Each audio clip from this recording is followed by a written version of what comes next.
Thank you for using the UNEX FlowCell Configurator. To get started, choose the base configuration you'd like to use.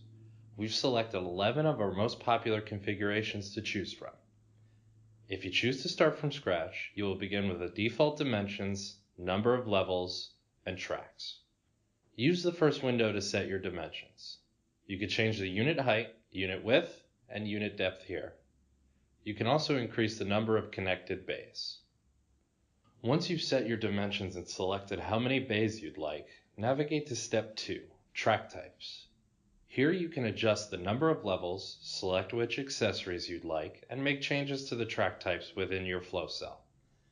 This includes setting level heights, selecting light, medium, or heavy-duty tracks, adjusting end types, widths, roller centers, and tracks per level. If you're satisfied with your configuration, navigate to the third tab labeled Send My Design. Add your contact information and you will receive your 3D drawing and a list of materials based on your selections. That's all there is to it. You are now ready to configure your custom UNEX FlowCell solution.